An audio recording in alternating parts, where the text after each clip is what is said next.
Oi, pessoal, boa noite a todos e a todas. Feliz ano novo, né?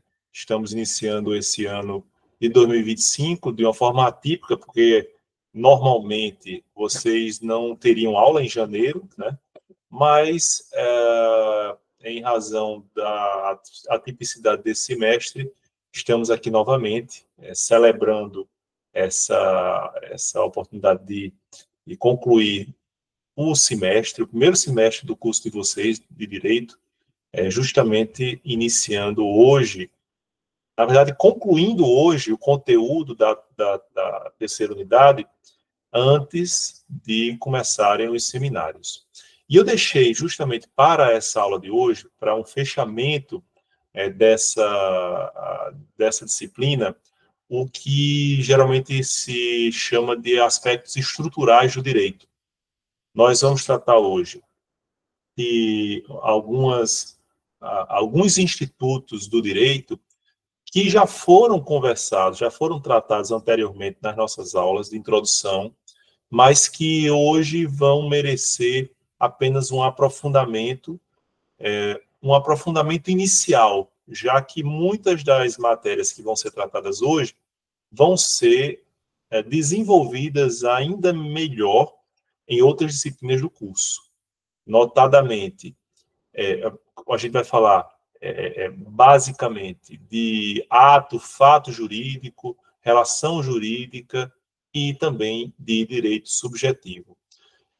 Esse conteúdo ele vai ser tratado de forma específica em outras disciplinas, como eu adiantei, quando, por exemplo, no próximo semestre vocês forem ver Direito Civil 1, a introdução ao Direito Civil, então a teoria geral do Direito Civil, então a parte geral do Direito Civil tem um capítulo específico tratando de fato jurídico. O estudo das relações jurídicas é feito tanto no Direito Civil, como, por exemplo, no Direito Processual, no Direito Administrativo, né? Então, é um conteúdo que vai ser, de fato, desenvolvido de maneira específica nas mais diversas disciplinas do nosso curso. E hoje nós temos a incumbência apenas de apresentar algumas notas especiais em relação a esse conteúdo, certo? Então, vamos começar aqui fazendo um compartilhamento. Não sei se vocês estão vendo aí a tela. Todos conseguem enxergar? Ok, João.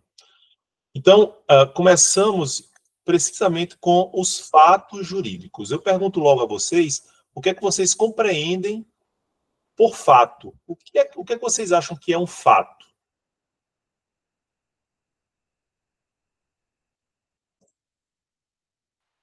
É uma informação concreta, verdadeira, que, de certa forma, não confundindo com a dogmática, mas que não seria questionável. Porque é algo assim que está ali colocado, você pode extrair uma compreensão certeira sobre aquilo. Seria mais ou menos Certo, isso. perfeito, João.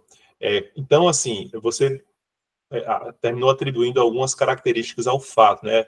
O, o, a, a circunstância de ser algo verdadeiro, né?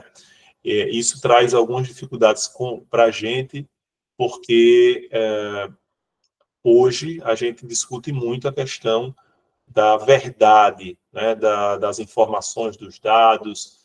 Isso poderia...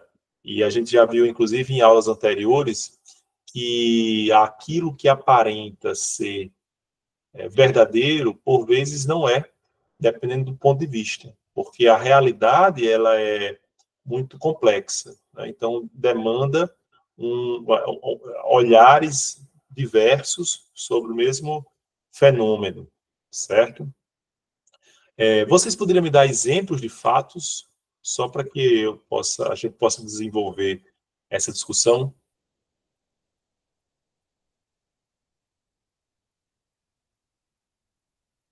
Pode ser qualquer exemplo. Qualquer exemplo.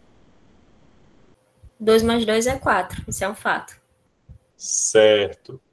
Então, assim, é uma constatação diante de grandezas matemáticas, né, de informações matemáticas, que a gente estabeleceu como convenção. Perfeito. Que mais que pode ser tido como um fato?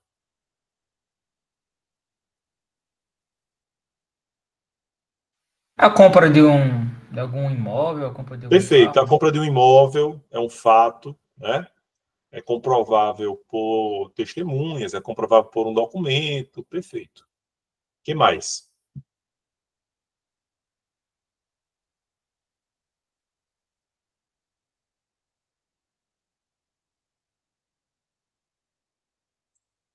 Vocês acham que o nascimento pode ser tido como um fato?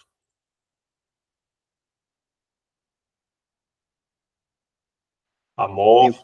Eu creio que juridicamente o nascimento ele só se torna um fato quando ele é registrado, né? Não, mas eu Quando digo aquele assim, eu não estou ainda nem na consideração jurídica. Estou falando de fato de maneira mais abrangente. O nascimento, a morte. biologicamente sim, né? Certo. Tecnicamente. Então vamos lá para ver, diante da primeira compreensão que vocês têm de fato, aquilo que especificamente interessa ao direito, certo? Nós temos que reconhecer que o fato jurídico, ou seja, aquilo que nos interessa mais aproximadamente, né, mais propriamente, é um fato qualquer, né, juridicamente qualificado. Por que é juridicamente qualificado? Porque o direito atribui determinadas consequências a esses fatos, certo? Então, por exemplo, quando eu digo que o nascimento é um fato jurídico, eu estou reconhecendo que o direito ou as normas jurídicas atribuem consequências àquele fato. O fato de uma pessoa nascer gera consequências jurídicas. Por exemplo, o dever de alimento do pai em relação aos filhos gera o direito de sucessão daquela pessoa em relação ao patrimônio dos pais, certo? Então, nós temos várias consequências jurídicas em relação àquele fato. Um contrato de compra e venda de imóvel gera consequências jurídicas, porque as partes ficam obrigadas a cumprir o que está estabelecido no contrato, os termos relativos ao pagamento, à forma de pagamento, ao prazo de pagamento, ao objeto que se está alienando a partir daquele contrato, certo? Então, são todas consequências jurídicas em relação a esse fato. Eu posso dizer, portanto, que aquele fato é um fato jurídico, certo? E eu pergunto a vocês, um espirro pode ser considerado um fato jurídico?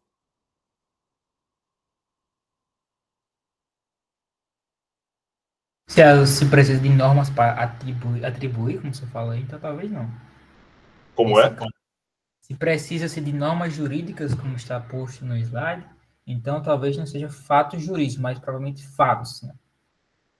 Não é um fato jurídico porque não tem norma específica regulando o espirro, não é isso? É isso que foi entendido? É. Todo mundo concorda ou alguém Eu acredita que o creio, espirro possa ser um fato jurídico? eu creio que se formos tomar pela definição de fato, fato de uma forma genérica, depende do uso que se faria do acontecimento, né? Espirro, que poderia ter um uso em uma aplicação jurídica. Não seria um fato propriamente jurídico, mas poderia ser um elemento, por exemplo, de, não sei, uma investigação, alguma coisa, de repente, algo assim. Um espirro pode ter, pois não, Andrew? Professor, esse conceito de fato juridicamente qualificado teria ali o mesmo sentido que os pressupostos que Kelsen trabalha, porque ele fala pressuposto e consequência. Aí está dizendo aí que a consequência é atribuída ao fato. Aí esse fato tem o mesmo sentido que o pressuposto? Não necessariamente, mas é a mesma ideia. Veja, eu percebo que talvez haja uma dificuldade de vocês compreenderem o espirro como fato jurídico, porque o espirro, não existe uma norma que se saiba, né? É difícil a gente conceber uma norma que trate especificamente do espirro. Mas veja, se o espirro é um comportamento que pode gerar, por exemplo, um incômodo a quem, se eu espirrar na cara de alguém, ou se eu espirrar estando contaminado com o intuito de desenvolver ou de perpetuar aquela, ou de contaminar uma outra pessoa do vírus de que sou acometido, certo? Esse fato, esse comportamento pode ter consequências jurídicas. Eu posso até considerar crime em algumas circunstâncias, entende? Então, vejam, eu costumo perguntar também, a queda de uma árvore, ou melhor, uma chuva torrencial, pode ser considerado um fato jurídico? Porque nesse caso do espirro, a gente tem um comportamento humano muito claro, né? Que pode ter consequências. E consequências jurídicas, inclusive. A pessoa pode estar cometendo um crime, perpetuando um contágio, né, de determinada virose. Mas uma chuva torrencial, vocês acham que pode ser considerado fato jurídico?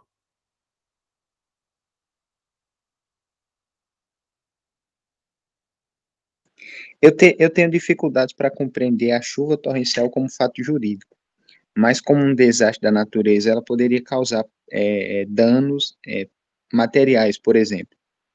Eu não sei se se aplicaria, mas foi o que eu consegui pensar nesse momento. Perfeito, perfeito, João. Veja, se é um fato, mesmo que não seja decorrente de um comportamento humano, de uma conduta humana, mas se é um fato que tem consequências jurídicas, como é que a gente poderia extrair uma consequência jurídica de uma chuva torrencial? Veja, se a chuva pudesse ser prevista, tivesse sido prevista, né,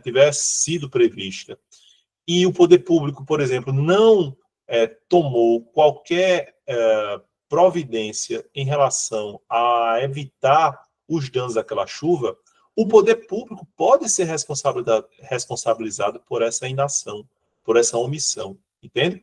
Então, vejo que até fatos da natureza têm potencial de gerar consequências jurídicas, certo? Uma chuva torrencial, quando ela é imprevista, ela pode justificar a quebra de contratos, ela pode justificar a complementação de aditivos contratuais, como contratos firmados com o poder público, de determinado valor, e quando a chuva é imprevista, ela termina incrementando o gasto daquela pessoa que foi contratada pelo poder público, e ela pode requerer o aditivo contratual para que ela também não saia no prejuízo, certo? Porque aquilo tinha sido, de fato, foi imprevisto, certo? Então, vejam que tudo, na verdade, sejam comportamentos humanos ou não,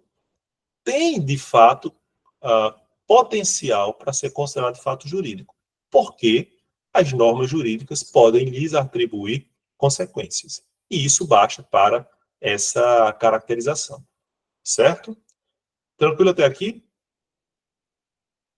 Bom, e qual é a função do fato jurídico? Nós temos aí uma contribuição do professor Orlando Gomes, grande civilista baiano. O Orlando Gomes dizia que a função do fato jurídico é dar propulsão à relação jurídica. Então, é a força de propulsão, é aquilo que origina a relação jurídica. A partir do fato, se estabelecem relações jurídicas quanto aos sujeitos participantes daquela relação jurídica. Basicamente, o fato jurídico tem o potencial ou de criar, ou de extinguir, ou de modificar uma relação jurídica. Um fato pode criar uma relação jurídica quando, por exemplo, diante do nascimento, ele cria a relação jurídica que une pai e filho, ou mãe e filho, certo? E eu já falei aqui para vocês de uma obrigação decorrente dessa relação, que é o dever de prestar alimentos ao filho ou à filha. Então, o nascimento cria uma relação jurídica.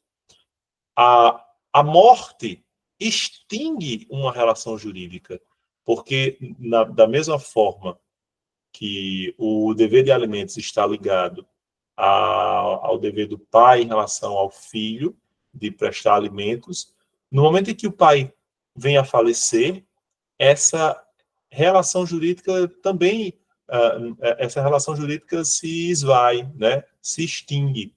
Ela não é concebível que, pelo menos ele pessoalmente, né, o pai pessoalmente, cumpra o dever de alimentos em relação àquele filho. E um fato também pode modificar uma relação jurídica, por exemplo, quando há o casamento, a relação jurídica que existia entre namorados, ela agora se modifica, ela se transforma tendo algumas características adicionais em relação à relação jurídica anterior, certo? Então, no final, a gente já vê aqui uma união, né, uma ligação entre o fato jurídico e a relação jurídica, que a gente vai estudar logo mais, certo? Bom, aqui, pessoal, a gente termina fazendo uma classificação dos fatos jurídicos para que a gente possa melhor entender quando vocês estiverem, por exemplo, vendo em direito civil, o que é fato jurídico ou ato jurídico, certo? Então, a gente fez um quadro aqui para melhor compreensão. Tudo que a gente considera fato e que pode ter, que tem potencial de produzir consequências jurídicas, a gente vai chamar de fato jurídico lato sensu, ou seja, no sentido lato, no sentido amplo, certo? Então, essa é o gênero onde vão se abrigar as várias espécies nessa classificação. Tudo que for fato jurídico, eu posso considerar fato jurídico lato sensu. Mas eu tenho primeiro uma bifurcação aí entre os fatos humanos e os fatos naturais. Aquilo que for fato natural, ou seja, que independe da conduta humana, eu vou chamar de fato jurídico stricto sensu, ou seja, fato jurídico em sentido restrito, em sentido limitado. E aquilo que depender da ação humana, eu vou chamar de ato jurídico lato sensu. Então, nessa primeira bifurcação, eu tenho no guarda-chuva o fato jurídico lato sensu, que se divide em fatos naturais ou fato jurídico stricto sensu e ato jurídico lato sensu. Ato jurídico, portanto, é necessariamente dependente de uma ação humana. Todo ato jurídico é ação humana. Já o fato jurídico stricto sensu, não. A gente pode citar aqui o nascimento, a morte, a gente pode citar o decurso de tempo, certo? Os fatos da natureza, então, um raio, uma tempestade, um tsunami, um terremoto, uma erupção vulcânica, elas não dependem necessariamente da ação humana e, portanto, são fatos naturais, mas podem ter consequência jurídica. Ok? Tranquilo? Nessa primeira divisão, pois não, Andrew? Professor, no slide anterior, o senhor falou que quando um indivíduo morre, a relação jurídica dele também acaba. Então, Uma das relações jurídicas. uma das relações. Eu fiquei Isso. aqui numa dúvida. Quando um criminoso cumprindo pena morre, clinicamente, tipo, o coração dele parou de bater, mas aí ele também consegue clinicamente ser ressuscitado, conseguem fazer o coração dele voltar a bater. A relação jurídica dele com a pena acaba ou não? Não, porque se ele ressuscita, como você falou, né, que se ele vem à vida novamente, não há como se atestar a sua morte. Então, ele não tem a personalidade jurídica extinta naquele momento, apesar de o coração ter parado. Ele não ocorreu a morte de fato para ele, pelo menos juridicamente não. Tá bem. Certo? Mesmo que alguém esteja por exemplo, tem morte cerebral, está lá só em estado vegetativo, a sua personalidade jurídica persiste, permanece. Então, ele ainda está vivo, certo? Para os efeitos jurídicos, ok? Talvez não biológico no sentido de consciência e tal, mas juridicamente sim, certo? Bom, então, a gente já viu que existe nessa classificação fato jurídico lato sensu e dividido em fato jurídico stricto sensu e ato jurídico lato sensu.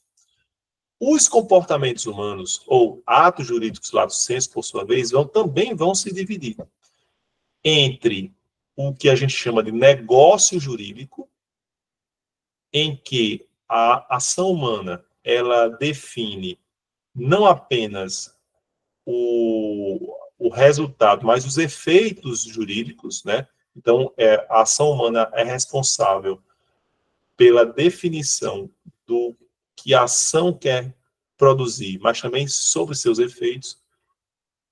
E os atos jurídicos estrito sensu, que são aqueles em que a ação humana apenas determina a produção do resultado, mas não os seus efeitos jurídicos. Vou tentar mostrar para vocês e explicar com exemplos para ficar mais clara essa distinção. Num contrato de compra e venda, o comprador e o vendedor estipulam lá prazo de pagamento, o que é que vai ser vendido, quanto é que vai custar, a forma de pagamento, e assim por diante.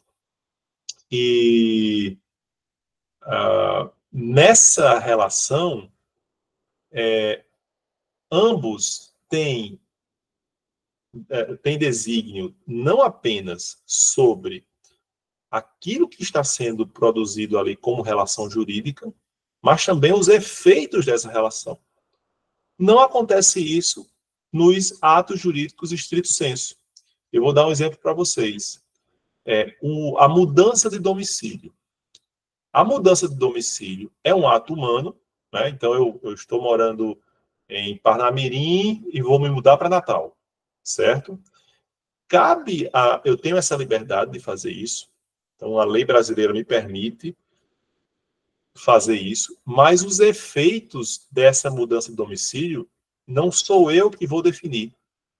Então, quando eu me mudo para Natal, por exemplo, estabeleço lá o meu domicílio, e esse ato pode ter repercussão, por exemplo, no meu domicílio eleitoral. Então, se houver um recadastramento e eu tiver que comprovar que eu de fato, estou morando em Natal, eu já não posso mais ser eleitor do município de Parnamirim. Entende? Então, os efeitos não cabe a mim definir. Por isso que a mudança de domicílio é considerada um ato jurídico estrito sensu, não um negócio jurídico. Ok? Perceberam a diferença? Tranquilo? Certo. Agora, a gente também precisa falar sobre os fatos ilícitos. Veja só, o Código Civil, no artigo 186, define o ato ilícito da seguinte maneira: aquele que por ação ou omissão voluntária, negligência ou imprudência violar direito e causar dano a outrem, ainda que exclusivamente moral, comete ato ilícito. E aí eu pergunto a vocês, o ato ilícito ou ato antijurídico, se eu digo assim, o ato antijurídico, eu posso caracterizar esse ato como um ato, como um fato jurídico, como a gente caracterizou, como a gente definiu logo no início dessa apresentação? Eu posso dizer que um ato ilícito é um fato jurídico? Eu acho que pode, porque você não consegue atribuir consequência. Perfeito, exato, Andrew. Porque a utilização das palavras pode nos trazer essa incompreensão. Como é um fato ilícito, como é que um fato pode ser antijurídico e jurídico ao mesmo tempo? Ele é fato jurídico se a gente observar aquela definição inicial. Se eu tenho consequências jurídicas para um comportamento, é um fato jurídico. Só que é um ato ilícito, porque ele é proibido juridicamente, né? Ele é chancelado, ele é glosado pela norma jurídica. Ele não é algo que seja visto como algo que deve ser repetido, que deve ser estimulado. Pelo contrário, é algo que deve ser reprimido, certo? Kelsen, inclusive, diz que o fato ilícito talvez seja até mais importante do que o fato lícito, o ato lícito, porque é ele que acende a chama do direito, né, da intervenção jurídica. Porque quando a gente comete um ato ilícito, a gente põe à prova de fato a efetividade do direito e prevê sanções a determinados atos que são tidos como indesejáveis ou inconvenientes. Certo? Ok. Então, a gente responde essa pergunta. O ato ilícito é um fato jurídico. E chega a essa outra pergunta. Vocês acham que todo ato que causa dano pode ser considerado ilícito? Porque eu tenho aqui, na definição do artigo 186, a definição de ato ilícito como um ato que termina violando direito ou causa dano a outrem, ainda que exclusivamente moral. Aí eu pergunto a vocês, todo ato que causa dano é ilícito? Não necessariamente. Por exemplo, uma pessoa que é há muito tempo fumante, Sim. Ela pode ter um dano no seu pulmão, né? Ou seja, é um dano que ela causou a ela mesma. Certo. Não é um fato ilícito, né? Perfeito. Não é o que vai lhe causar um problema jurídico, mas certo. que vai lhe prejudicar na sua saúde. Perfeito. E tem vários outros exemplos. É uma droga lícita que causa dano a quem a utiliza, né? Mas não é considerado ilícito. Perfeito. Pois não, Luiz? Legítima defesa também poderia se encaixar, já que causa dano ao outro, mas não é algo ilícito. Perfeito. Veja, o nosso Código Penal, ele prevê a possibilidade, um excludente de antijuridicidade, que é chamado a legítima defesa. Se você age legitimamente na defesa de um interesse, ou seja, quando eu falo legítimo, é de forma proporcional, né, e condizente com aquela agressão, aquele ato não vai ser chancelado como ilícito. Ele, obviamente, quando alguém aponta a arma para matar alguém, né, para matar uma pessoa, você próprio ou uma outra pessoa, e você atinge essa pessoa para evitar o cometimento desse crime, você vai matar uma pessoa, mas para salvar uma outra que não tem, uma outra inocente. Nesse caso, o direito diz, olha, houve dano, mas esse ato, como se tratou de uma defesa legítima de um interesse, é considerado lícito. Então, nitidamente, a gente tem um dano, mas também tem reconhecimento de uma licitude desse comportamento. Certo? Perfeito. Acho que tem... João está com a mão levantada, pois não, João? Sim, ainda nessa questão das drogas, por exemplo, que o cigarro é uma droga, claramente, né? Se fosse uma droga ilícita, aí tem pessoas que consideram que seria uma espécie de crime sem vítima, e elas usam essa justificativa para pedir, né, defender, no caso, a liberalização total para não ser visto como crime. Certo. Mas aí também seria considerado como um ato ilícito, um fato ilícito, porque teria um dano à sociedade. O dano não seria só a pessoa, mas também a sociedade, de certa forma. Perfeito. Então, assim, mesmo em relação à droga, que tem uma repercussão negativa na sociedade, existe dano à sociedade. Se há uma discriminação do uso da droga, daquela droga, a gente está diante de um ato lícito, mas que causa dano. Exatamente. Tem um outro exemplo bem curioso que a gente vê em direito administrativo.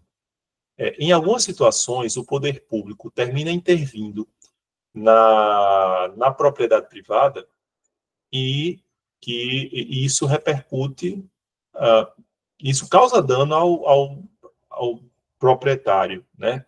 Quando, por exemplo, a gente vê alguns serviços de intervenção do poder público em obras públicas, fazendo viaduto, fazendo túneis e tal, às vezes se percebem danos à propriedade daquelas pessoas, porque, não sei se vocês já viram, algumas cidades elas têm canais viários elevados, né? O Minhocão, por exemplo, São Paulo, a gente teve essa obra que vocês não eram nem nascidos, mas houve a obra que a gente chama do Complexo do Quarto Centenário do Natal, foi inaugurado lá no finalzinho do século passado, mas que representou a construção desse viaduto que, de fato, está na entrada da cidade, né? E eu sempre cito esse exemplo. A gente tinha um restaurante mexicano que ficava ali e dava vista para o campus, é uma coisa mais bonita, né? Aquela vista para o campus, uma arborização muito destacada.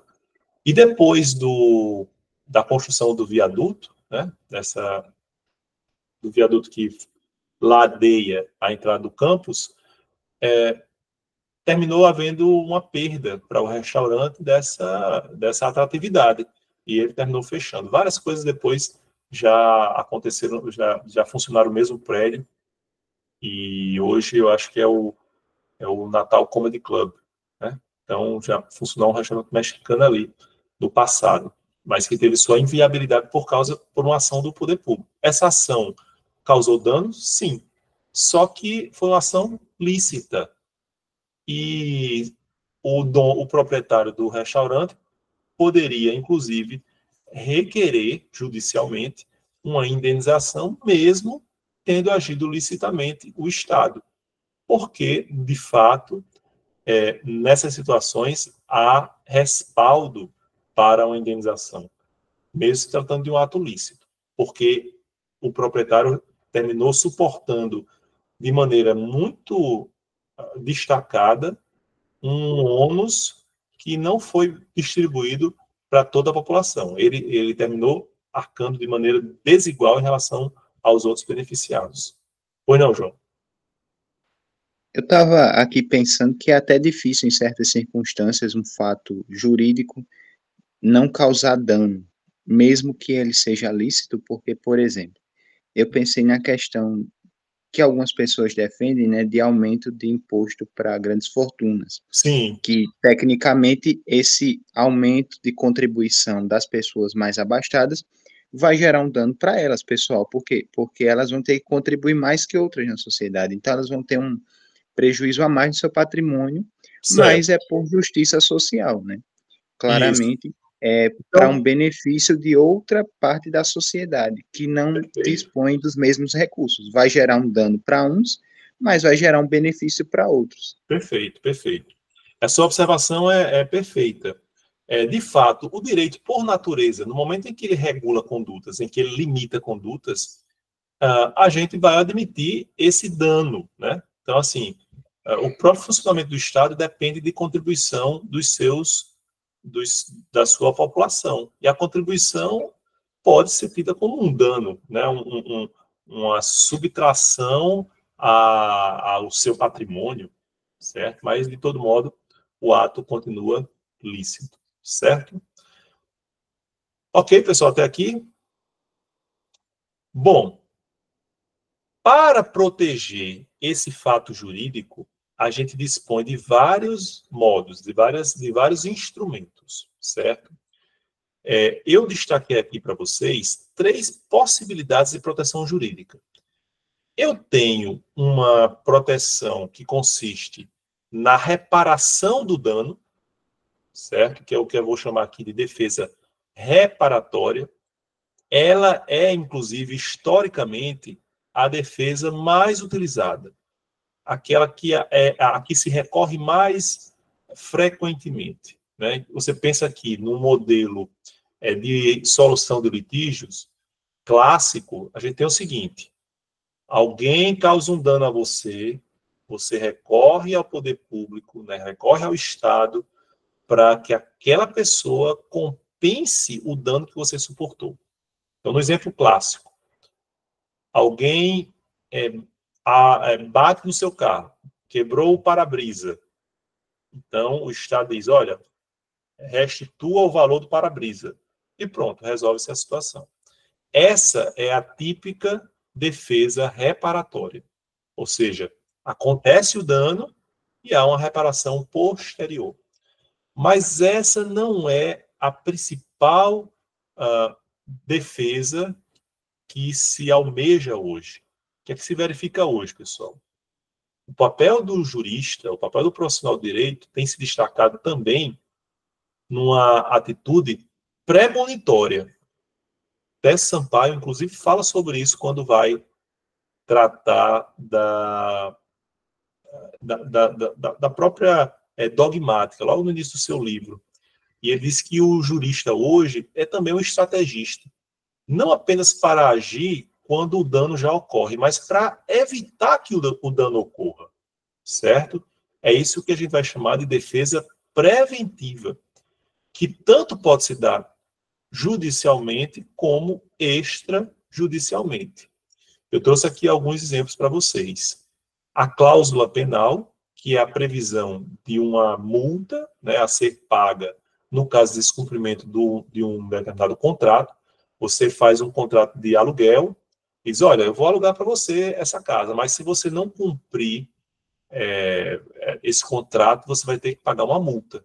É uma cláusula penal. Por que é preventiva? Porque você já está antevendo a possibilidade de não cumprimento e dizendo, olha, você não deixe de cumprir, porque senão você vai se sujeitar àquilo. E a pessoa, poxa, eu não quero cumprir esse contrato, mas a pena, né, a cláusula penal é tão alta que eu termino sendo estimulado a manter, a ser fiel ao cumprimento daquele contrato. Nós temos também o que o direito civil vai chamar de arras, que as arras são o sinal, né? Então, quando você vai alugar vamos supor que vocês já estejam se movimentando para o baile de formatura, né, daqui a 5 anos. Vocês já definiram o local, né? Então, a gente vai alugar o centro de convenções. Lá no contrato, eu tenho uma previsão de um sinal que vocês pagam logo, porque no caso de descumprimento, aquele sinal é perdido. Isso por quê? Porque o responsável pelo aluguel do espaço, por exemplo, não pode ficar à mercê de uma desistência futura, sob pena dele terminar perdendo dinheiro. Porque esses eventos grandes, eles precisam de uma certa antecedência no momento da sua marcação, né, no seu agendamento. Porque senão termina ficando ocioso o espaço no dia agendado, certo? E a fiança da mesma forma, pessoal. Todas esses três exemplos são de situações em que há extrajudicialmente, ou seja, eu não preciso recorrer ao judiciário para me precaver de um possível dano. Eu estou agindo, então, de forma preventiva, certo? A fiança, você chama uma pessoa que vai, com muito bom gosto, assinar um contrato, e aí assina como fiador, porque no caso de você não cumprir aquele pagamento, eu tenho uma outra pessoa para cumprir por mim, certo? Nós temos aqui, deixa eu ver aqui, quem foi que levantou a mão? Davidson e depois João. Você consegue me escutar, professor? Sim, Davidson.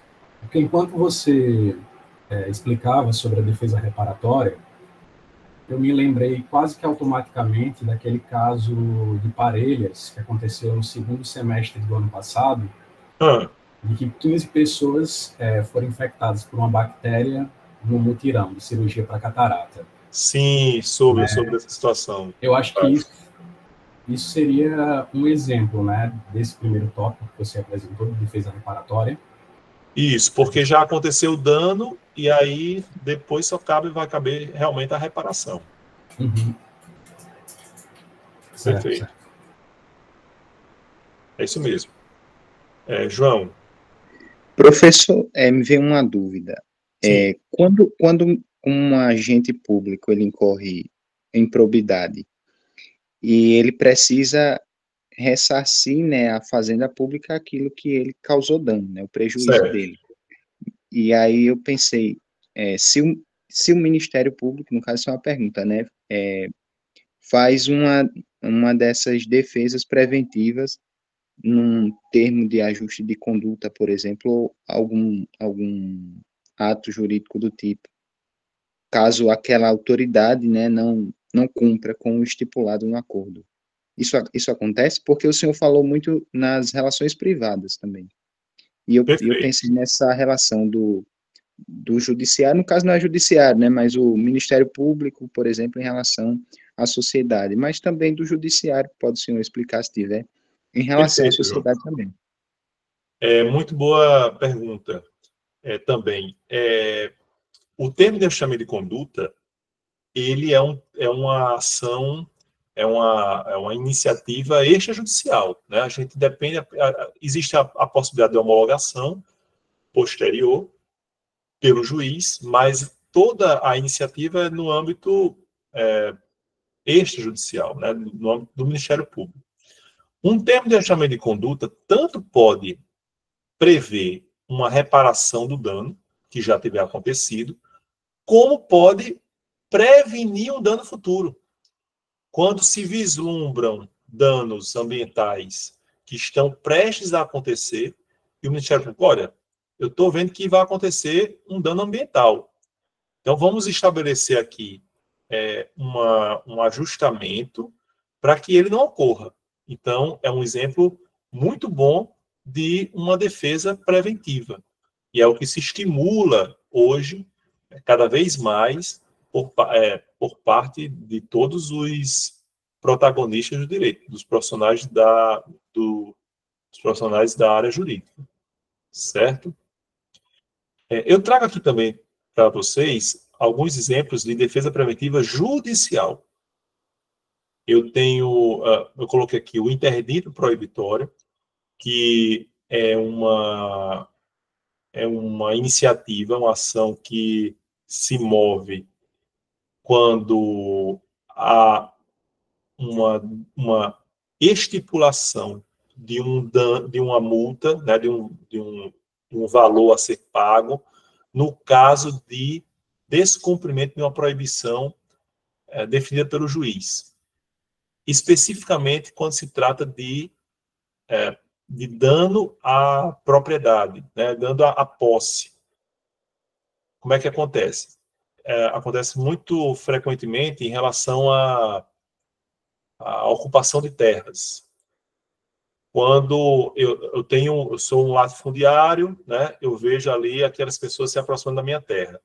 Eu ingresso em juízo pedindo para que seja definido pelo juiz um valor a ser pago no caso de aquelas pessoas desobedecerem a essa proibição deles invadirem minha terra. A invasão não ocorreu ainda, mas eu recorro ao judiciário para dizer, olha, se chegarem e invadir a terra, vocês vão ter que pagar tal valor, certo? E também no caso do dano infecto. Eu tenho esse caso, por exemplo, quando o juiz ele pode ser provocado, vamos supor que eu esteja em obras aqui na minha casa, estou construindo um terceiro andar, né, uma casa de 3 andares, só que de forma... Não, eu sou muito curioso em relação à engenharia, à arquitetura, não vou precisar nem de projeto, não. Eu mesmo, na minha cabeça, vou definir aqui como é que... Só botar um tijolo em cima do outro, né, e dá certo. E aí, o meu vizinho vê que a casa está pendendo, né? Está assim, prestes a cair por cima da casa dele. Então, ele pode recorrer ao juiz para que determine ou a suspensão dessa obra louca ou a demolição desse prédio, né? Desse prédio que está caindo sobre antes que o dano ocorra. É uma atitude, portanto, preventiva para que o dano não ocorra. É claro que, nesse caso, se patenteia a importância de se prevenir o dano, muito mais do que se reparar. Imagine o vizinho ter que esperar que que esse prédio caia sobre a dele para ele pedir uma restituição. Então, a restituição pode acontecer, mas e a vida que pode ser perdida dele ou de algum familiar, né? E o prejuízo imaterial sobre do que ele possui na sua casa, certo? Então, é o que a gente vai reforçar como exemplos de defesa preventiva. E só para concluir, a autodefesa, que também tem o respaldo no Código Civil, ela trata justamente da própria iniciativa daquele que está sendo ameaçado por aquele dano, de ele próprio, independentemente de definição judicial, de um provimento jurisdicional, ele próprio assumir a defesa dos seus interesses. Então, é o que se diz, por exemplo, quando alguém está invadindo sua terra, você pode exercer a autodefesa, desde que seja de forma legítima, de forma proporcional. Então, se alguém entrou no seu quintal e você começa a atirar nele com a 12, talvez isso não seja tido como algo proporcional, né? Então, não seria uma defesa legítima, haveria um excesso de defesa. Mas o direito de autodefesa está, de fato, garantido no nosso ordenamento jurídico. Pois não, João? O habeas corpus seria um exemplo de defesa preventiva? Sim, sim. Existe o habeas corpus preventivo, mas também existe o habeas corpus depois que há a privação da liberdade, né, do direito de ir e vir também. Existe tanto o habeas corpus preventivo como o reparatório, vamos dizer assim. Certo? Tranquilo, pessoal? Bom, agora vocês já dominam, né, já têm conhecimento em que consiste o fato jurídico. Agora a gente vai falar sobre a relação jurídica, que é aquilo que se estabelece a partir do fato jurídico. Nós temos um fato propulsor, que pode ser, como a gente viu, acontecimentos naturais, acontecimentos sociais, no casamento, certo? Acordos ou contratos, pode ser a lei. Como assim a lei? Como é que a lei pode dar ensejo a uma relação jurídica? A lei tributária. A lei tributária, ela define uma obrigação que ela não é natural. Não é natural no sentido de que ela não está na natureza independentemente do Estado. Ela é fruto da vinculação do cidadão com o Estado. Então, a obrigação tributária, a obrigação de pagar um tributo, ela decorre da lei. Mas para Kelsen, todas as relações jurídicas necessariamente são estabelecidas por normas. Então, não o que Kelsen quer dizer com isso? Não é não são as pessoas que vão fazer os contratos e aqueles contratos têm uma relevância jurídica, têm consequências jurídicas e, por isso, são tidos como fatos propulsores da relação. Não. As relações jurídicas, elas são todas definidas a partir de normas jurídicas. Se existe uma norma, se existe um contrato de compra e venda do imóvel, é porque existe uma norma que permite aquele contrato, que disciplina, que regula aquele contrato, certo? E não por acaso, a teoria de Kelsen, a gente já viu, é chamada de normativismo jurídico, porque tudo se estabelece a partir da norma jurídica. Ok? Bom, e quais são os elementos da relação jurídica? Basicamente, nós temos os sujeitos da relação, certo? O vínculo que une esses sujeitos e o objeto sobre que vai se definir a relação jurídica. Bom, quanto aos sujeitos, nós temos basicamente uma relação entre direito e dever.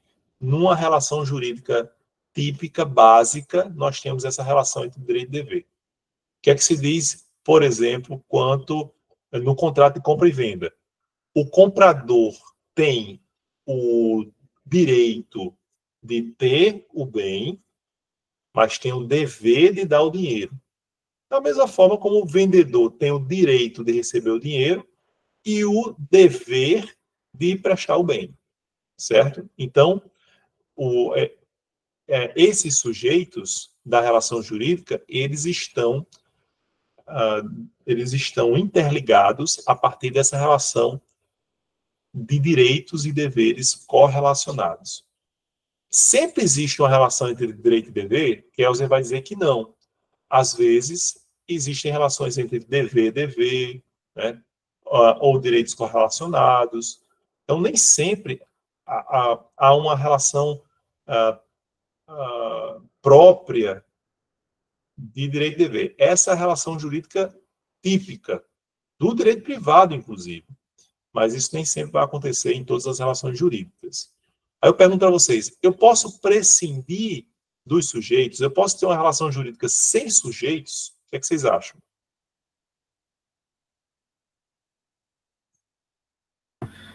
Eu acho que não.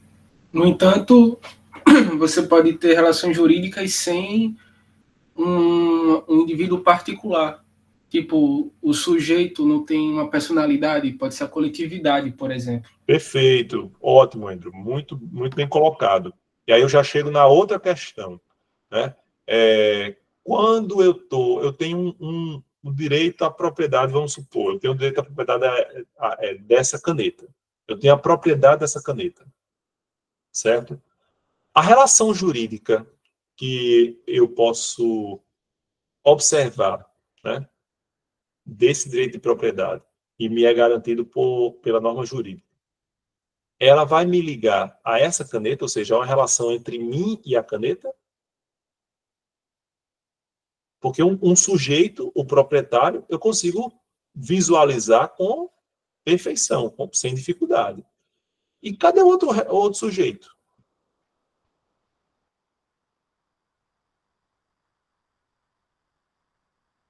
Quem é outro sujeito dessa relação jurídica? O que é que vocês acham?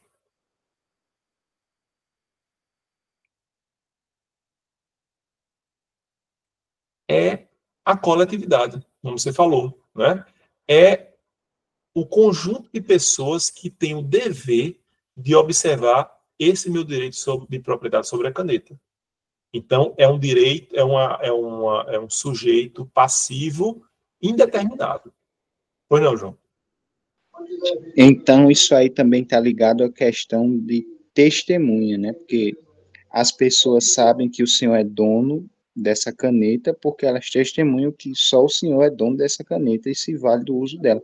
Claro que o senhor pode dar o uso para outra pessoa, mas a posse é tua, por exemplo.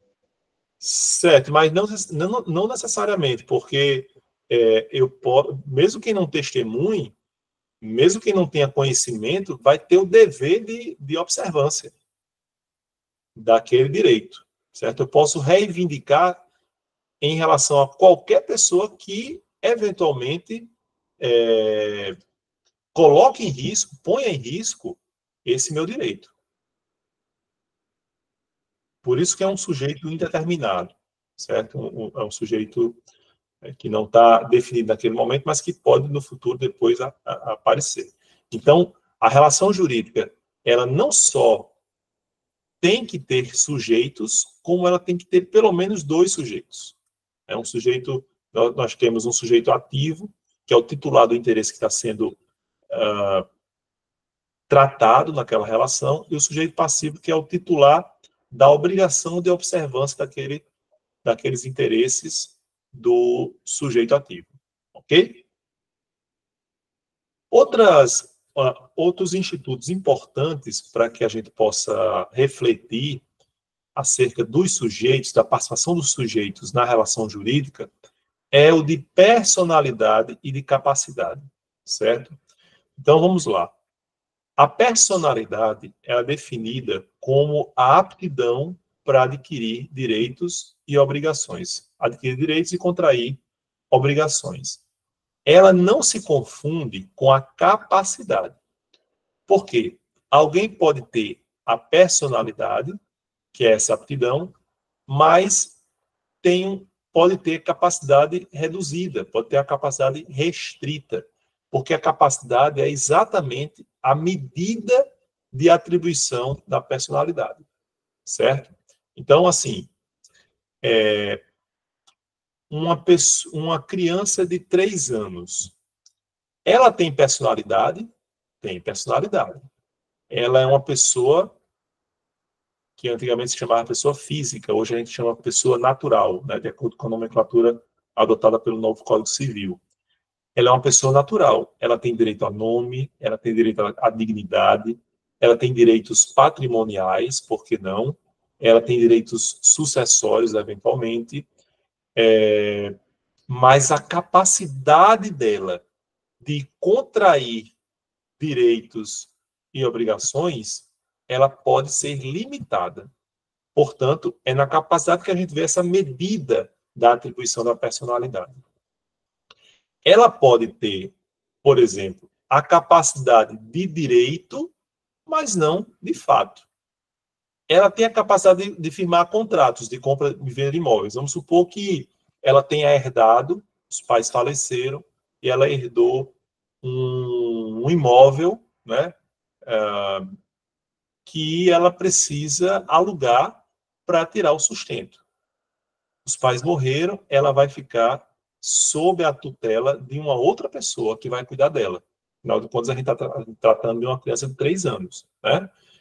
Essa pessoa vai poder alugar esse imóvel que a criança herdou para o benefício da criança. Todos os frutos desse aluguel vão ser em benefício da criança.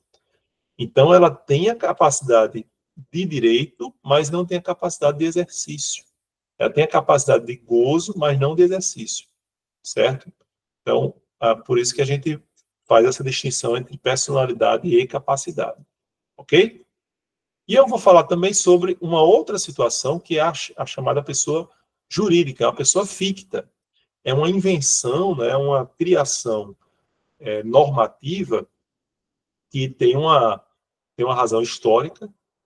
Então, se a gente observar no passado, houve a coligação de esforços de pessoas naturais, que a gente chama hoje de pessoas naturais, para empreender algumas ações que elas não conseguiriam empreender sozinhas. É assim que nascem as pessoas jurídicas, historicamente.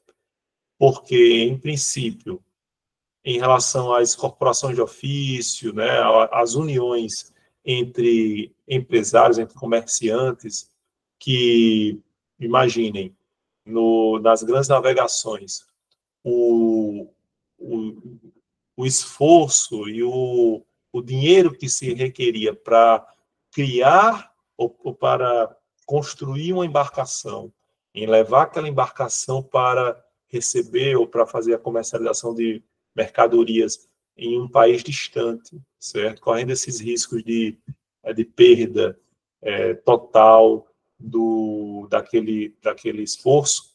Então, dependia da união de muitas pessoas. E assim surgiram essas primeiras coligações de pessoas naturais em torno de um mesmo objetivo.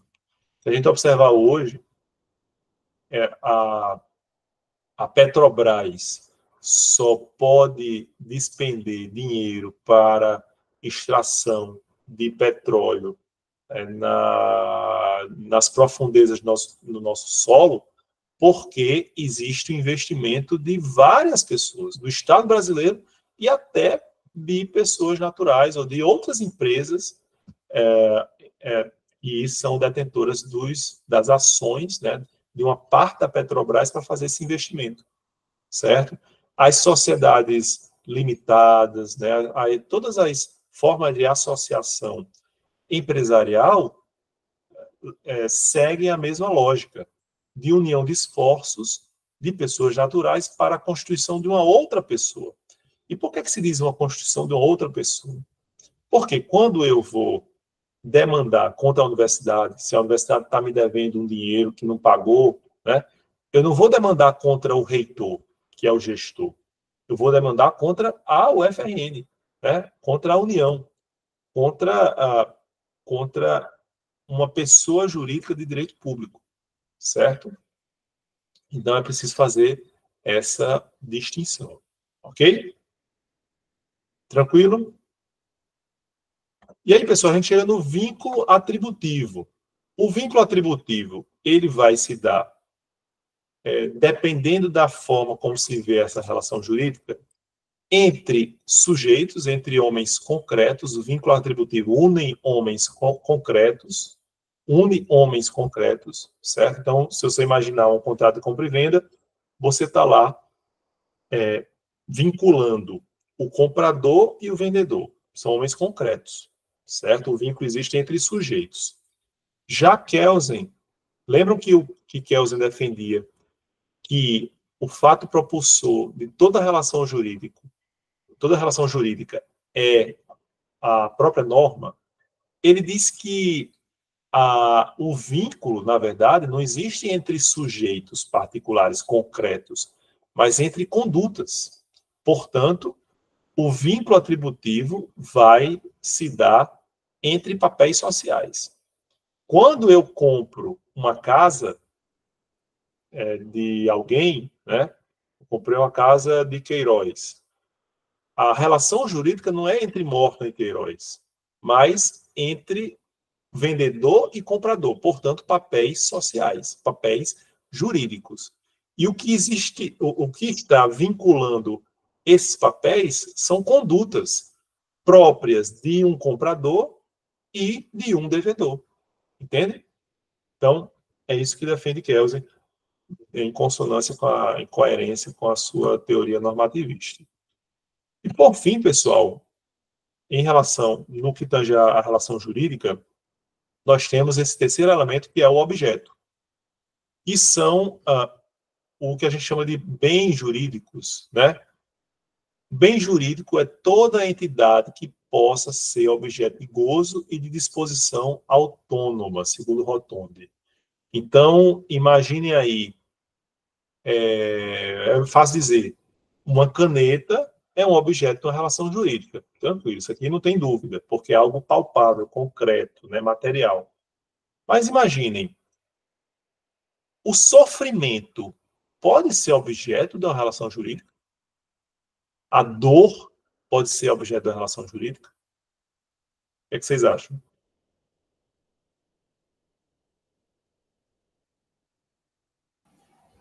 Professor? Pois não, André? Assim, é difícil precisar o que é o bem jurídico. Assim, dá para ter uma noção. Por exemplo, dá para... A natureza, por exemplo, é tutelada, ela é um bem jurídico, mas o que é a natureza? Não tem aquela definição clara, aquela definição precisa. Por exemplo, a questão da dor. Você eu acho que não tem como... Você até pode definir o que é dor, mas como bem jurídico, não é a dor que é a tutelada, mas a agressão que você faz a alguém, por exemplo. Você compromete a integridade física de alguém. Certo. A gente pode ter dificuldade em mensurar essa dor, né, juridicamente.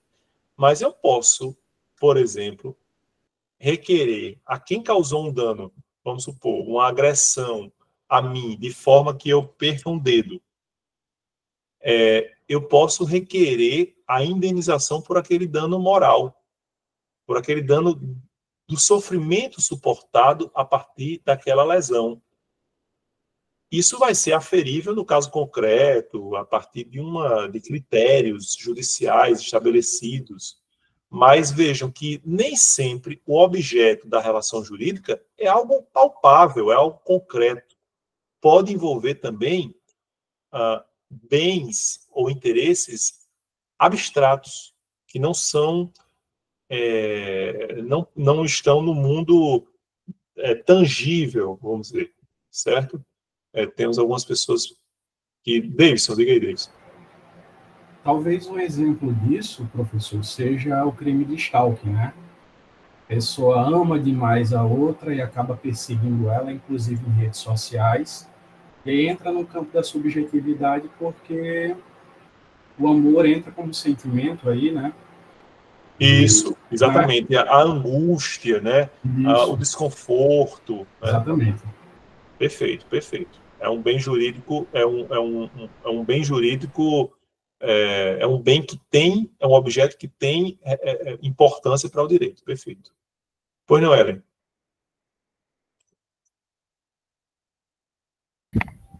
Então, nesse caso, tipo, a dor vai ser um objeto jurídico quando tiver aspecto relacionado à integridade física, psicológica, emocional, tipo direito à saúde, o dano moral que o senhor falou, direitos trabalhistas e previdenciários. Tudo isso vai se encaixar? Todos esses interesses podem ser objeto de relação. Ok, obrigada. Isso mesmo.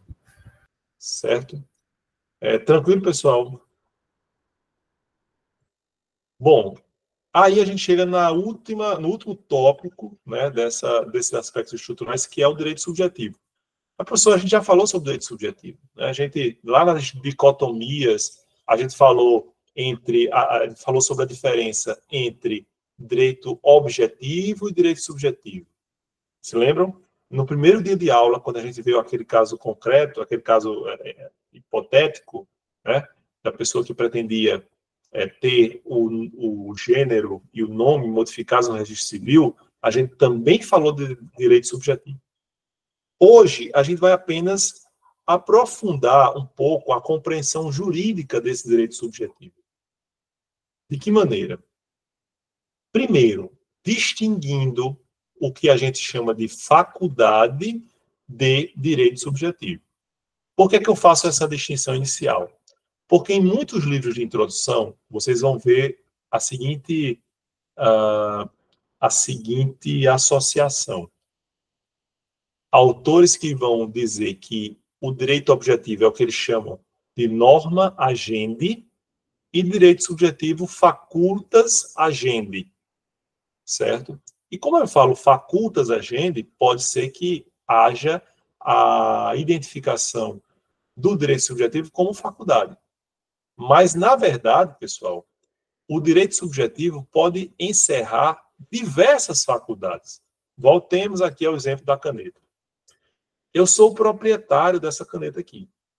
Então, eu tenho direito subjetivo a exercer sobre essa caneta várias faculdades. Eu posso usar, é uma faculdade. Eu posso vender, é uma faculdade. Eu posso simplesmente destruir, é outra faculdade. Então, eu posso ter ligadas a um só direito subjetivo, que é o direito de propriedade, diversas faculdades jurídicas. Certo? Então, faculdades lícitas, permitidas, ligadas a esse direito subjetivo. Ok? E como que a gente pode definir o direito subjetivo? A gente já falou de forma sucinta lá no passado, em outras aulas, que o direito subjetivo era a permissão de agir conforme o direito objetivo. Vamos trazer aqui mais desenvolvida essa definição.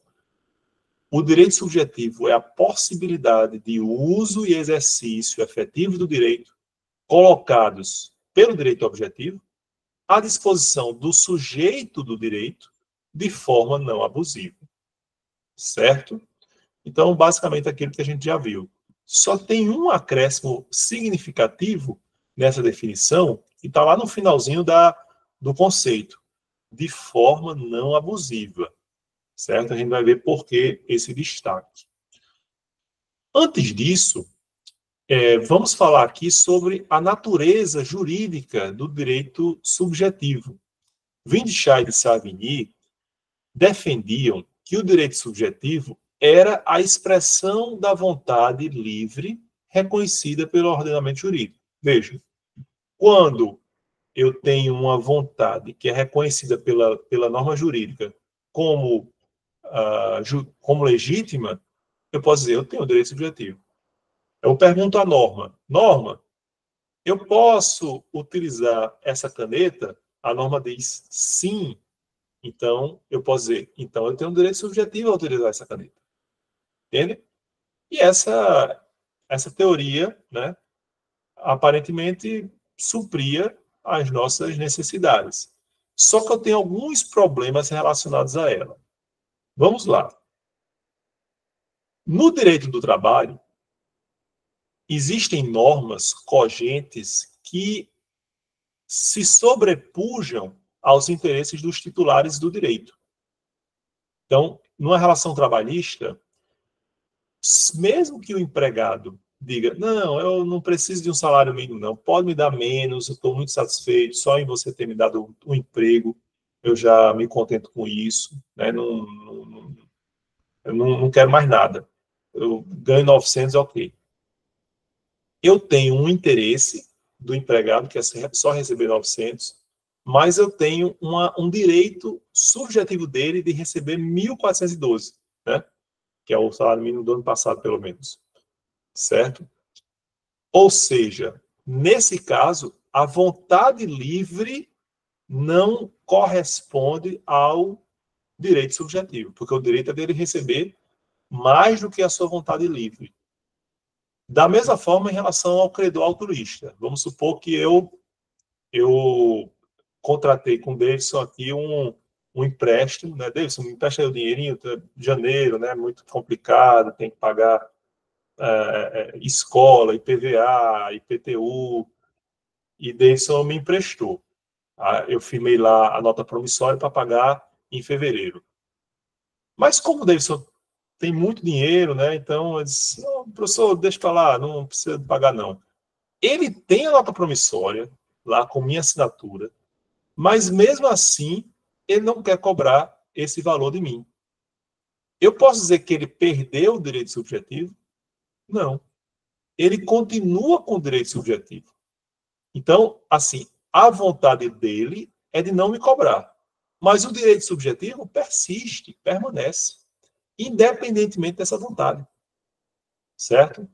A gente pode também argumentar que pessoas incapazes, por exemplo, a gente já citou aqui uma situação em que uma pessoa está com a morte cerebral, ou um recém-nascido de 6 meses, de 10 dias, ou uma criança de 4 anos, né? Elas são, às vezes, incapazes de expressar sua vontade livre. Então, imagine, uma criança de 10 dias, ela só sabe chorar como forma de manifestar a sua intenção, a sua vontade, né? Mas nem sempre aquele choro é traduzível, é compreensível pelos pais ou pelos seus cuidadores. Então, é muito pouco para determinar exatamente a vontade daquela criança. No entanto, essa criança tem direitos. Ela tem direito a alimentos, ela tem direito à dignidade, ela tem direito ao nome. Tudo isso independentemente da vontade livre. Uma situação ainda mais drástica é o nascituro. que é aquele ser que está em formação dentro do ventre da mãe, que sequer tem personalidade, né? João está colocando aqui também o direito à chinelada, obviamente que não se admite mais hoje, né? Mas no passado era um meio repressivo muito utilizado, a conhecida Havaiana de pau. Então, brincadeiras à parte, né? Mas a gente vê que essa vontade livre não é reconhecida no ordenamento jurídico, né? Não se tem como expressar precisamente. E por isso, essa primeira teoria que tentava explicar a natureza do direito subjetivo não prevaleceu. E Ehring, Rudolf von Ehring, né, o autor de A Luta pelo Direito, né, bem conhecido livro de todos vocês, vai dizer o seguinte: bom, na verdade, o direito subjetivo é um interesse juridicamente protegido. Mas eu tenho alguns problemas aí, como a principiar pela amplitude do que ele previa como interesse. Bom, qualquer interesse, então, que é juridicamente protegido, pode constituir um direito subjetivo. Então, vamos imaginar aqui que eu sou exportador, né? E o governo, para estimular essa exportação, ele reduziu o imposto sobre a exportação. Eu tenho interesse nessa redução, mas eu tenho o direito a que essa redução se mantenha sempre naquele patamar? Não tenho, porque o governo pode depois, está na hora agora da gente estimular a importação. E aí aumenta a exportação para que tudo que for produzido no país fique no próprio país, certo? Então, eu tenho um interesse como exportador, mas eu não tenho direito subjetivo. Da mesma maneira, acontece com o poder familiar. O poder familiar que é exercido pelo pai e pela mãe em relação aos seus filhos, ele existe um direito de exercê-lo, né? Inclusive o direito de repreensão, que não pode ser de forma agressiva, né?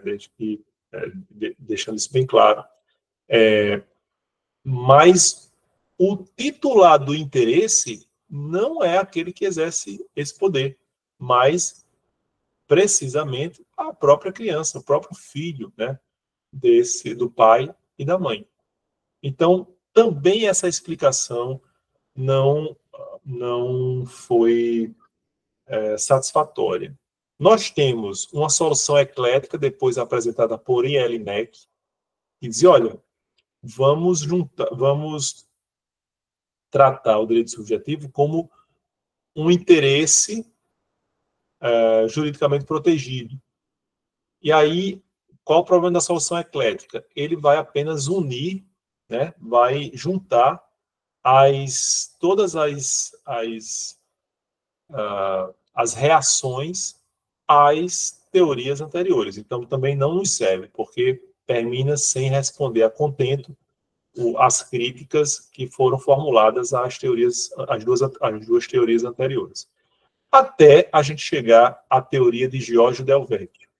Giorgio Del Vecchio dizia que o direito subjetivo, na verdade, não era a vontade juridicamente protegida, mas a potencialidade da vontade. Ele dizia, não é o querer, mas a potencialidade do querer juridicamente protegido que constitui o direito subjetivo. E aí a gente vai observar que essa teoria talvez seja a mais aceitável, né, para a explicação do fenômeno do direito subjetivo, porque atende a todas aquelas situações que a gente colocou como excepcionais, em que não há uma vontade expressa, mas a potencialidade dessa vontade. Como é que a gente vislumbra em relação aos direitos subjetivos da criança? eu tenho a potencialidade da vontade que ela é exercida em favor da criança por seu cuidador, por aquele que está responsável em tutelar os interesses da criança, certo? Então, é a teoria que termina tendo maior aceitação. E, por fim, obviamente, nós temos uma posição de Hans Kelsen, que ele vai dizer que o direito subjetivo, na verdade, é a expressão do dever jurídico. A rigor, Kelsen nem acha tão importante definir o direito subjetivo. Porque, se vocês imaginarem, a norma jurídica define deveres, não direitos. Quando eu digo, eu tenho direito à propriedade. Não. Na verdade, a norma prevê o dever de todo mundo observar que você possa utilizar esse bem. Isso é que é mais importante. Porque a partir desse dever, vamos recorrer aqui à norma jurídica, ao estudo da norma jurídica, a partir desse dever é que a gente pode extrair o quê, pessoal? O modal deôntico da proibição, da permissão, certo? Ou da obrigatoriedade. Ok? E aí a gente chega ao último ponto, de fato, pessoal, que é o abuso do direito. A gente viu lá na definição anterior, definição dada de direito subjetivo, que o direito subjetivo é a permissão de agir de acordo com o direito objetivo de forma não abusiva, certo? Então, o abuso do direito, ele desconstitui esse próprio direito. Por quê, pessoal? Por que a gente vai hoje tratar do abuso do direito nas relações do nosso dia a dia? Porque no passado a gente se deparava com situações em que se exercia um direito de forma abusiva. Então a gente vê lá nos desenhos de Pica-Pau, ele assinando um contrato com o abutre lá, em letras miúdas que ele não consegue ler, né? Então, e aí ele tinha que cumprir aquilo que ele tinha assinado. É a mesma coisa que o Shrek fez em relação ao Rumpelstiltskin, né? Hoje isso não é mais possível. Eu posso desconstituir uma obrigação contratual se ela se apresentar como abusiva. Quando eu compro uma mercadoria, isso no âmbito do direito do consumidor, e está estabelecido lá que, se eu quiser questionar alguma coisa dessa mercadoria, eu vou ter que recorrer ao fórum, né, à justiça do local que o vendedor está estabelecendo. Então, vamos imaginar, eu compro um micro-ondas, esse micro-ondas é fabricado por uma empresa chinesa, e aí essa empresa diz, olha, se você quiser questionar qualquer coisa em relação a esse bem, você tem que recorrer à justiça chinesa. Meu amigo, então, eu não vou estar assistido efetivamente pelo direito do consumidor. Então, essa é tida como uma cláusula abusiva e, portanto, ela desconstitui o direito que se pretende estabelecer com a previsão daquela cláusula. Ok? Bem compreendido? Bom, pessoal, então, com isso, a gente conclui, né, essa nossa última aula, né, propriamente, né, da disciplina, com os aspectos estruturais do direito, e agora as aulas ficarão a cargo de vocês, né? A partir da próxima quinta-feira nós teremos as apresentações dos 2 primeiros grupos dos seminários, e certamente vai nos render muito aprendizado e muita diversão, porque eu tenho certeza que os grupos estão organizando com muito cuidado nessas apresentações. Serão apresentações presenciais, certo? Então, nada de online. Hoje, de fato, foi só decorrente das circunstâncias, né, que vocês questionaram, né, que vocês apresentaram, porque ciência política vai ser, a disciplina que vem em seguida, vai ser dada de forma online, e por isso se fez necessária essa nossa separação. Mas quinta-feira estaremos novamente em sala de aula para o início das apresentações dos seminários. Alguma dúvida, pessoal? Pois não, Andrew? Não, eu só ia pedir para conversar com você um momento no final da aula. Certo, ok. Ok, tá certo, Andrew. Bom, se não houver mais algum questionamento, boa noite a todos e a todas, e até a próxima quinta, se Deus quiser. Vou aqui parar a nossa gravação agora.